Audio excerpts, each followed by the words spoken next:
Assalamualaikum warahmatullahi wabarakatuh. Alhamdulillahilladzi arsala rasulahu bil huda wa dinil haqq liyudhhirahu 'ala dini kullihi wa kafa billahi syahida. Asyhadu an la ilaha illallah wahdahu la syarikalah wa asyhadu anna Muhammadan 'abduhu wa rasuluhul mab'uulah la nabiyya ba'dah.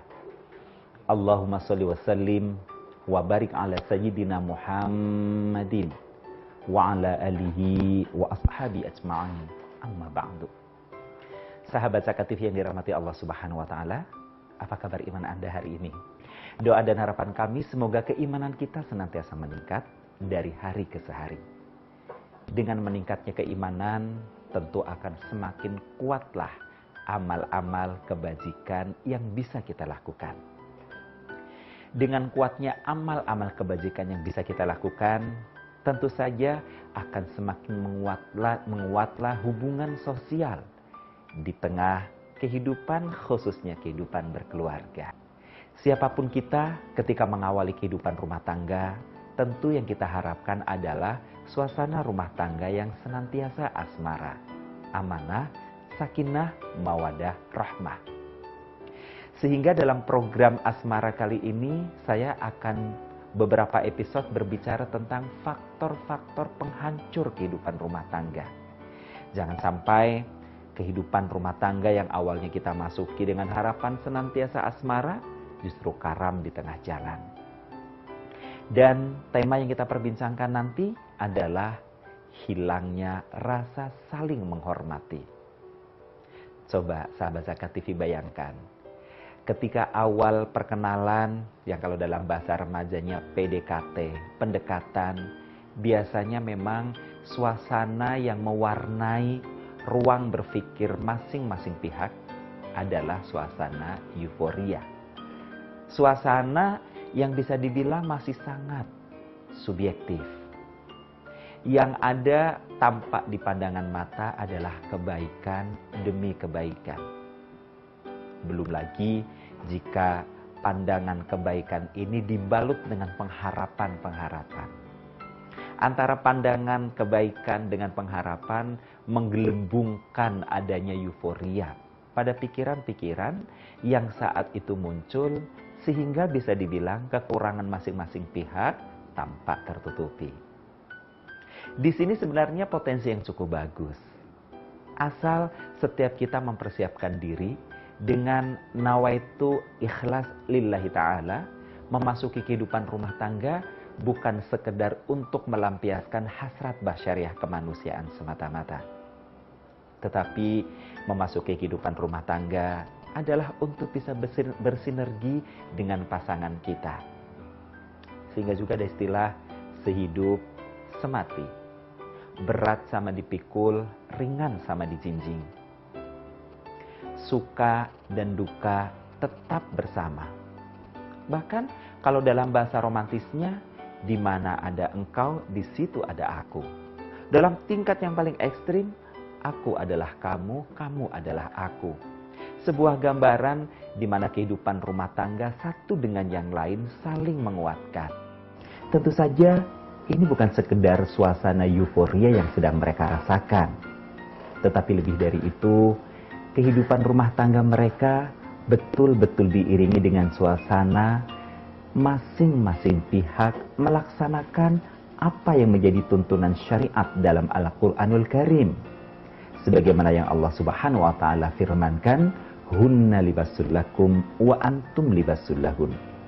Dia wanita adalah pakaian bagimu dan kamu laki-laki adalah pakaian bagi kaum wanita.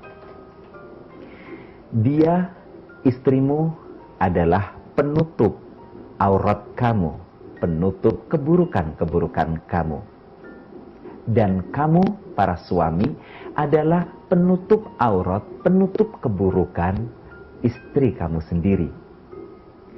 Yang makna lainnya adalah sepasang suami istri yang di awal kehidupan rumah tangga mereka bisa saling sinergi karena adanya rasa saling hormat menghormati.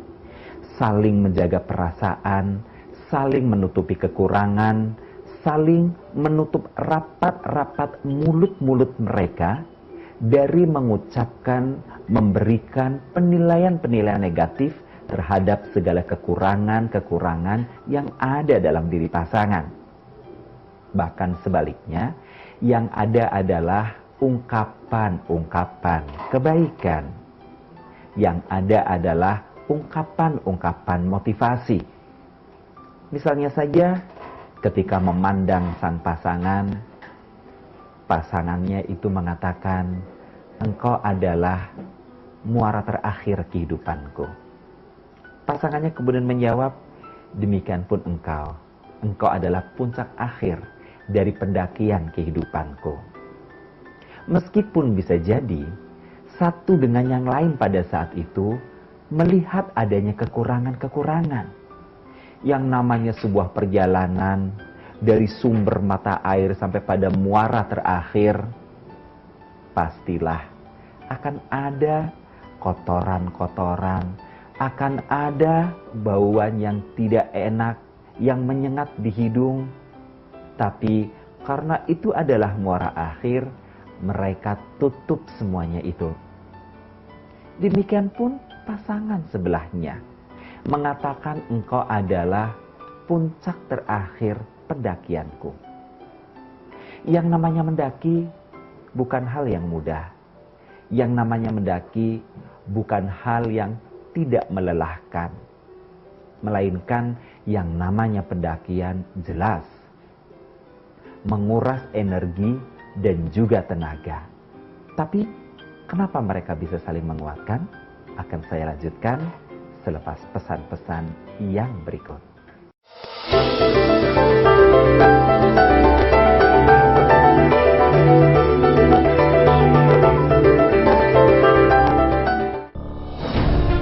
Ketika keindahan dunia merebak keselarasan, berbagi kemesraan. Ketika sejuta tangan merangkai kebahagiaan dalam kehidupan yang harmoni. Ketika zakat Anda wujudkan indahnya dunia.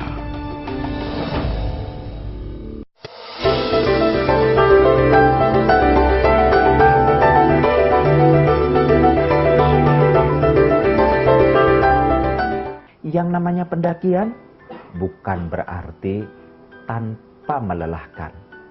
Yang namanya pendakian bukan berarti tidak penuh rasa sakit yang mendera. Yang namanya mendaki bahkan bisa jadi ada bagian-bagian kontur tanah yang dipijak gugur, berarti kualitasnya tidak baik. Ketika seorang pasangan mengatakan kepada pasangannya, "Engkau adalah puncak terakhir pendakianku," bisa jadi ibarat seorang pendaki, dia sedang menutupi kekurang-baikan kualitas kontur pasangannya. Saling menghormati ini maka menjadi penting agar kehidupan rumah tangga terus senantiasa kokoh, berdiri, mampu menatap langit kehidupan dengan cakrawala harapan yang begitu luas terbentang di hadapannya. Maka ketika dalam kehidupan rumah tangga rasa saling menghormati ini memudar, apalagi mulai hancur, bisa menjadi faktor penghancur kehidupan rumah tangga. Kesalahan sedikit pasangan akan diungkit berulang-ulang sepanjang jalan kehidupan. Kekurang-berdayaan pasangan terus akan dijadikan sebagai sasaran empuk penembakan kata-kata yang justru semakin membuat terpuruk pasangan. Celakanya, jika rasa saling menghormati ini terjadi juga kepada kedua keluarga besar masing-masing pihak. Kehidupan rumah tangga yang seperti ini jelas akan melibatkan peperangan yang besar antar kedua keluarga yang bisa dipastikan ujung dari perjalanan hidup rumah tangga yang seperti ini adalah kehancuran. Seperti seorang pemuda yang ketika ia menikahi seorang wanita. Pemuda ini adalah pemuda yang soleh. Pemuda yang bahkan dalam amaliyah religius dia sudah menyempurnakan rukun Islam yang kelima. Seorang pemuda ini adalah pemuda yang tampan rupawan. Pemuda ini pemuda yang alim dan juga ifah, menjaga kehormatan. Tidak mengenal istilah pacaran sebagaimana kebanyakan pemuda pada umumnya. Bahkan bisa dibilang pemuda ini sedikit tertutup. Sehingga di balik ketertutupannya ini, dia memiliki pandangan-pandangan tersendiri tentang idealnya kehidupan berumah tangga, memiliki kriteria-kriteria tersendiri tentang calon seorang istri yang cocok untuk dirinya. Dalam perjalanan kehidupannya, Allah mempertemukan ia dengan seorang teman jamaah hajinya. Temannya ini adalah seorang bapak yang beliau memiliki seorang anak gadis yang sudah menginjak usia dewasa. Ibarat pepatah mengatakan, gayung bersambut, pucuk dicita, ulam tiba. Kesolehan, kealiman, ketampanan sang pemuda ternyata cukup memikat hati temannya yang seorang bapak atau seorang ayah dari seorang gadis itu. Singkat cerita, sang bapak sering menyindir tentang hasratnya untuk bisa menjadikan pemuda ini sebagai pendamping hidup putrinya. Bapak ini berada dari kalangan kaya. Secara ekonomi memang sedikit di atas sang pemuda. Maka sang bapak berdialog dengan pihak istri dan anaknya, meminta agar mereka cobalah sesekali silaturahim, berta'aruf, berkenalan dengan keluarga sang pria. Karena memang mereka memegang adab Islam yang baik, tidak menempuh jalur pacaran, maka sang gadis dengan ibunya silaturahim ke rumah sang pria, menemui orang tua sang pria.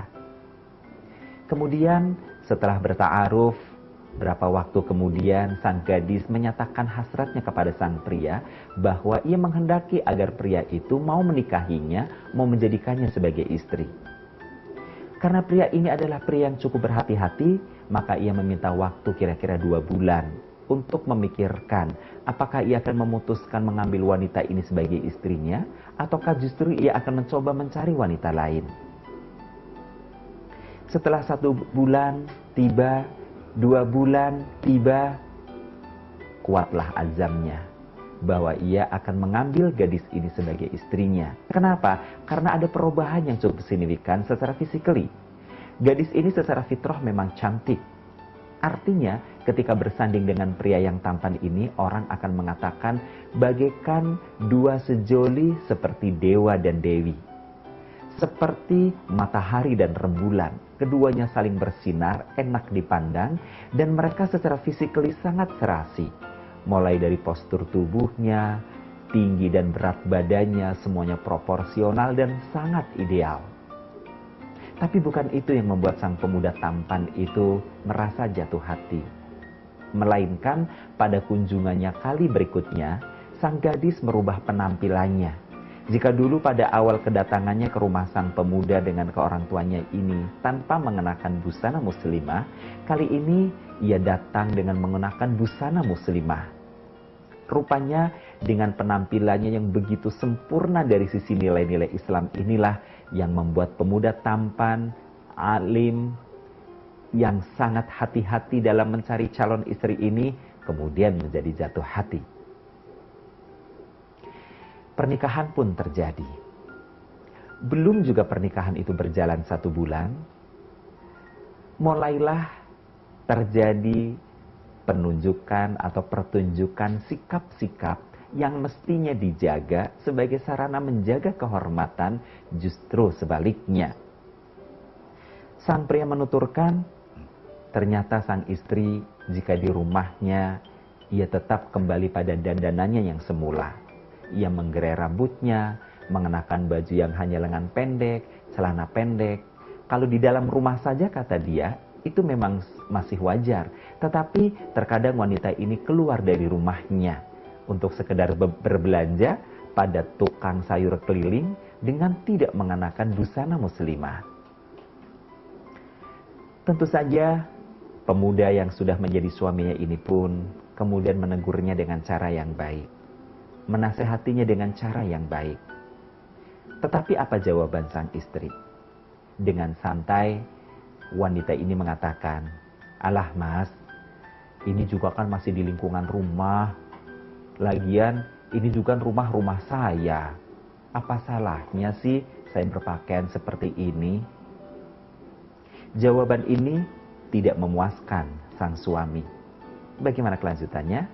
Akan saya selesaikan selepas pesan-pesan yang berikut.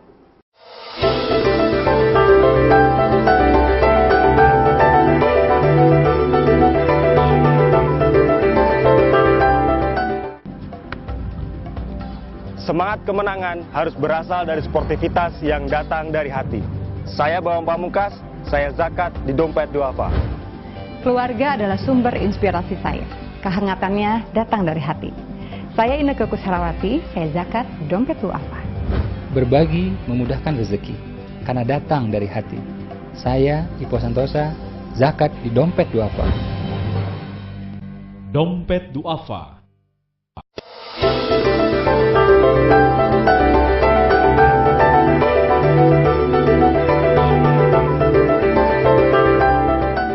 Terima kasih Anda masih bersama dengan Zakat TV di program Asmara, dan kita sedang berbincang dengan tema-tema berseri tentang faktor-faktor penghancur kehidupan rumah tangga. Salah satunya adalah tidak adanya rasa saling menghormati. Jawaban sang istri yang mengatakan, "Ini kan masih di lingkungan rumah, ini juga kan rumah saya," ternyata tidak memuaskan sang suami. Sehingga di waktu berikutnya, sang istri yang masih terus melakukan perbuatannya, keluar rumah walaupun hanya di halaman rumah untuk membeli sayur di tukang sayur keliling dengan mengenakan busana yang menurut sang suami memang betul-betul di luar jalur syariat itu. Suaminya kembali menegurnya. Suaminya kembali mengingatkannya, suaminya mengarahkannya dengan baik dan penuh kesantunan. Tapi ternyata yang dijawab oleh sang istri betul-betul di luar dugaan. Si istri ini mengatakan, "Alah mas, sudah berulang kali kan aku katakan, masih di lingkungan rumah. Ini juga rumah aku, bukan rumah kamu. Kenapa sih harus seperti itu mas? Kamu juga kan numpang di sini mas." Mulai keluar kalimat-kalimat yang tidak semestinya keluar dari lisan sang gadis. Bahkan tidak berhenti sampai di situ. Semakin hari kondisi bukan semakin membaik. Sang gadis jika habis ditegur oleh sang suami, ia senantiasa menceritakan kepada ibunya. Karena mereka tinggal satu rumah, maka sang ibu mertua pun terkadang begitu mudahnya melakukan intervensi. Terus sedemikian rupa. Padahal dalam kegiatan atau perjalanan berumah tangga, aktivitas mereka yang begitu padat satu dengan yang lain, terkadang yang namanya friksi-friksi itu muncul. Sehingga terjadilah suatu masa mereka bertengkar di dalam kamarnya dan pertengkaran mereka didengar oleh sang ibu. Ibunya kemudian mengetuk pintu, meminta dibukakan, dan begitu pintu dibuka, ternyata sang ibu mertua melabrak menantu prianya itu. Menantu prianya itu pun kemudian diam seribu bahasa. Dari kasus ini, maka mulai muncul dalam benak pikirannya rasa hilang hormat, baik kepada sang istri maupun kepada sang ibu mertua. Istrinya yang begitu dinasihatinya dengan baik, ternyata tidak bisa menerima baik, bahkan menyerang balik kehormatannya.